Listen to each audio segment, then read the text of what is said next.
الحمد لله رب العالمين والصلاة والسلام على نبينا محمد. أما بعد فأعوذ بالله من الشيطان الرجيم. بسم الله الرحمن الرحيم. فلولا نفر من كل فرقة منهم طائفة ليتفقهوا في الدين ولينذروا قومهم إذا رجعوا إليهم لعلهم يحذرون. وقال النبي صلى الله عليه وسلم: من هما لا يشبعان، من هم في عين لا يشبع ومن في الدنيا لا يشبع. জামিয়াতুল আল ইসলাম কর্তৃক আয়োজিত আজকের নবীর অনুষ্ঠানের সভাপতি ও আমার প্রিয় ব্যক্তিগুলো আপনাদের দেখা জাতীয় ভবিষ্যৎ ছাত্র পরিষদ। আসসালামু আলাইকুম ওয়া রাহমাতুল্লাহি ওয়া বারাকাতুহু। ওয়ালাইকুম আসসালাম। এই ঐতিহ্যবাহী শিক্ষা প্রতিষ্ঠানে নবগত শিক্ষার্থীদের জন্য যে নবীকরণ অনুষ্ঠানের আয়োজন করা হয়েছে তার জন্য নবগতদের পক্ষ থেকে আমি আন্তরিক কৃতজ্ঞতা জ্ঞাপন করছি। সত্যি এই আয়োজন থেকে আমি বহু আবেগে আপ্লুত। আমাদেরকে আপন করে নেওয়ার এই যে নির্মল এবং প্রাণবন্ত পরিবেশ তা দেখে নিজেদেরকে ধন্য মনে করছি।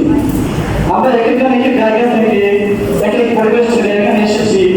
নতুন এই পরিবেশের সাথে কাটিয়ে নিতে আমাদের যথেষ্ট উদ্যোগ ছিল, কিন্তু আজকে এই প্রাণবন্ত পরিবেশ দেখে আমাদের উদ্যোগ লুপ্ত হয়েছে। আমি আমার কথাই বলি, যখন এই জায়গায় এসে পদার্পণ করি তখন অনেকটাই উদ্যোগ ছিল বা অনেকটাই উৎকণ্ঠা ছিল আমার। আর উৎকণ্ঠা থাকারই কথা কারণ হচ্ছে আমার লেখাপড়া কেটেছে মহাবতী মাদ্রাসায়।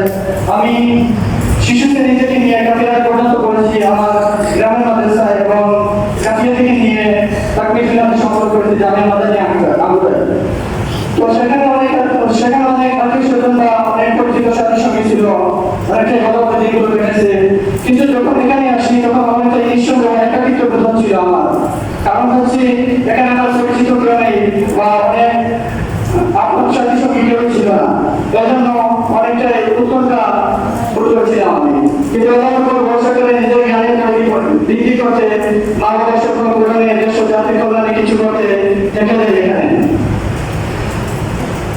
এখানে আস্তে হুজুরের মহব্বত এবং লেখাপড়ার এই সুন্দর কারিকুলাম পদ্ধতি সত্যি আমাকে বিমোহিত করে। বিশেষত ভাইদের